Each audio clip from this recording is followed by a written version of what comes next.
So I took this and turned it into this. I also took this and made it like this. Welcome back to the channel, guys. This is Scott K. So this whole thing started with me taking a look at the new low profile keyboard by Asus. More specifically, the Falchion RX Low Profile, which is a 65% optical switch low profile gaming keyboard. Overall, it was probably one of the best low profile keyboards I've tried. I think it was because the Falchion was probably the least low profile feeling low profile keyboard I've tried so far. And maybe it didn't feel like an Apple Magic keyboard, that's probably why. Then Asus asked me if I thought I could make it better, which I told them, of course I can. Do you not know who I am? I'm just kidding. But I'm pretty sure that's what I said to them, and I regretted immediately because I pretty much created more work for myself. At this point, you might say, yo, just leave things be, man. But hey, I looked back at some of my old videos, right? And I felt inspired to roll up my sleeves and start breaking some stuff. So let's just do that. Alright, so I thought the primary thing I wanted to modify was probably the sound. Looking at their site and their info, I think they wanted to make this keyboard be quiet. So it has a lot of sound reducers and dampeners inside. But I want to hear it more. So I took that stuff out. And I put some of this stuff in, like this. So it's been a while since I have done a modding video, and probably the first time on an optical keyboard, but I tape modded it.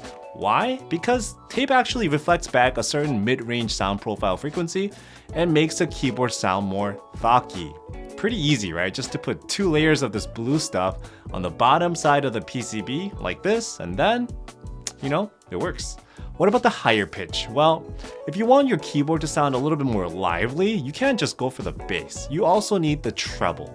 So for this, yes, this stuff, it's PET, polyethylene terephthalate. It's a water bottle. But they do sell this stuff in sheets, thin sheets, and you could easily use it like this as well. So what I found is that PET sheets kind of act like PE foam, but they sound less marbly, also a little bit higher pitched in my opinion. So the thought process was bump the mids with the tape mod and bump the highs with PET. Bam, I became an instant audio engineer. Now, if you're worried about case ping or hollowness, don't, because this is a low profile keyboard and there really isn't enough material or volume to cause that effect. Plus the tape and the PET takes care of most of it, so this is how it sounds like now. So here's a full clip.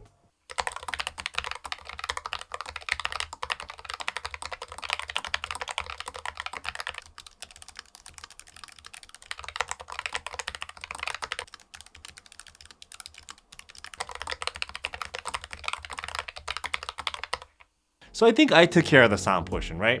At least in my opinion. And I had to think about the feel. The Falchion RX Low Profile is an integrated play keyboard, which means that it's naturally going to sound or feel a little bit stiffer. So there really isn't space inside the low profile case for the stuff to flex into. You can't really cancel physics, So I decided to think outside of the box, literally, or in this case, think outside of the case.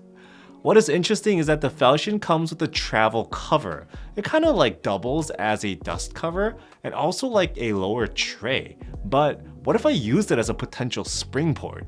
I thought of various different ideas like actual springs, foam, tubing, but I thought, you know what? Let's just keep it simple. I grabbed some leftover silicone gaskets from other keyboards, right? And created a gasket cushion. Think of it like the entire keyboard in this situation is the plate assembly and the lower tray is the case. Funny enough, it works. It doesn't increase the height any more than the standard flippy legs, but instead of hard plastic, you got some soft silicone now. And the cover still works because it has the indents on the top and the bottom. Yes, when you have it all dropped into a gasket case, that's what I'm gonna call it for now, you do get a solid foundation, but with a nice dampening effect. Keeps the keyboard still low profile, hence no wrist rest needed, but even when you smash into it, it doesn't have that hard energy return when you're gamer rage, right? And the secondary side effect this thing actually created was like, it's creating like a little sound chamber underneath it and amped up the overall volume of the keyboard even more. So you know what? Double kill situation right here. So what do you think? I think I created the most perfect low profile keyboard, you know? Do you think I proved my nerd dominance over Asus? Wait, did I just do free R&D work for Asus? At least I ended up with a gaming low profile keyboard that works for me. Now, if all you wanted to see was me like nerding out, then you know what? The video ends right here. And hey, I'll catch you next time. But if you thought, hey, you know what? This is not a bad keyboard. I'm interested in like watching and learning more about it, then continue. So the Falchion RX LP is a 65% keyboard, but it's actually a 60% body. So it's kind of like a chihuahua, a bigger dog in a small body or something like that. And yes, the LP stands for low profile because the Falchion RX is actually just about 3/4 of an inch tall to the top of the keycaps in the front and about 1.1 inch tall to the top of the keycaps at the back. A standard mechanical keyboard is like 1.25 inches in the front and like almost 2 inches at the back. So that's actually a pretty big difference. Mine came equipped with Asus's excellent red RX optical switches, which also use like a scissor-like stabilizer in each independent switch to provide the most stable operation. They stuck the LED in the center of the switch for like the most even RGB effect. Plus, this thing, it's fast. If you recall my review on the previous Asus by Asus, which is a great gaming keyboard by the way, the Falchion also uses the same Speed Nova 2.4 GHz connection that allows for crazy speeds even over wireless. And yes, it also has standard Bluetooth, but you know what? It'll never be as fast as Speed Nova, so in my opinion, the gaming keyboard Speed Nova, probably what you want to use. Paired with a 1000 Hz polling rate and no debounce delay because it's optical, this is a pretty legit gaming keyboard in like a tiny little package. If you're interested in like the Speed Nova speed test, check out my video on the Asus. It has all that detailed information in there.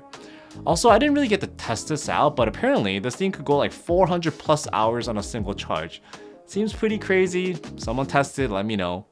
Now, like its bigger brothers, like the Falchion RX LP also features macro recording on the fly, which in my opinion is an excellent feature for a gaming keyboard, right? Yes, you can go into like the Asus Armory Crate, not my favorite kind of software, but you could use it to modify your key and like just do like macros and stuff like that as well on there. But if you're able to just kind of go straight into macro programming from the keyboard during the middle of a game, I think that's awesome. And yes, it still has the old crap, my mom just came into the room button, or wife came into the room button, where it minimizes all your screens and turns off the volume. Yeah, it's pretty suspect, right? As you can expect from a gaming keyboard, it does have RGB per key and the overall lighting effects on the upper forehead as well. Now, my favorite feature, the touchpad.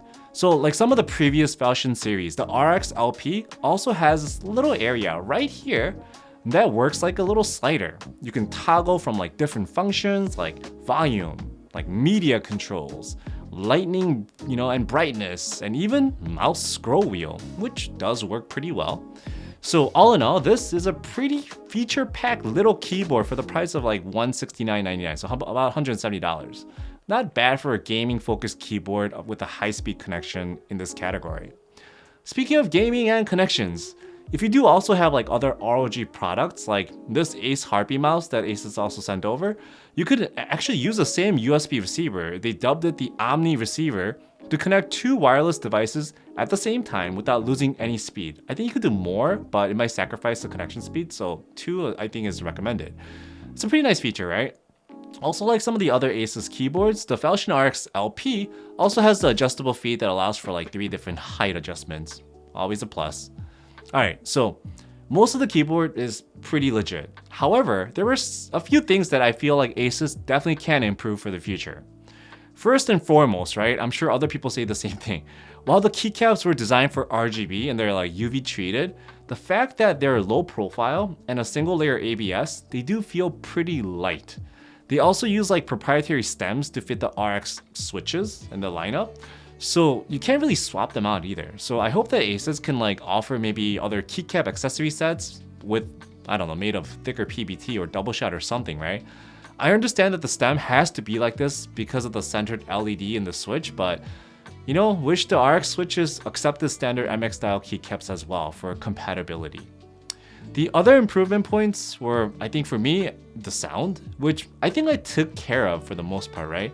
Unless you like your keyboard silent, then you know what? Leave it alone. And finally, the feel, which I also modded using some silicone gaskets, right? I did joke when I said perhaps I did maybe do some free R&D for Asus, but you know what, Asus, if you're watching this, if you do put some silicone bumpers into the tray mold, you can actually create like a gasket-like effect for this little keyboard. It'll provide a more value to that cover that you're providing, more than just a dust cover and like a travel case. So, hey, but you know what? I expect some royalties. So like I said before, the Falchion RX LP is probably the best low-profile keyboard that I have used in a long time, because it didn't feel as low profile. The switches do have like a decent 2.8mm travel, and honestly, the overall profile of the keyboard is like higher than something like an Apple Magic keyboard or like, you know, laptop keyboard. So this kind of low profile keyboard straddles that space of like portability and risk-free operation, rest-free operation, and like full-on mechanical keyboard. So if you're like in need of a fast wireless gaming keyboard that you can carry around easily to like LAN parties or to use with your laptop or whatever, this thing will probably fit that bill pretty perfectly, more so than other fatty options out there. So I'll provide some links below if you're interested, right? So it's always up to you. And you know what? I hope you enjoyed this video, and I'll catch you on the next one. Thanks.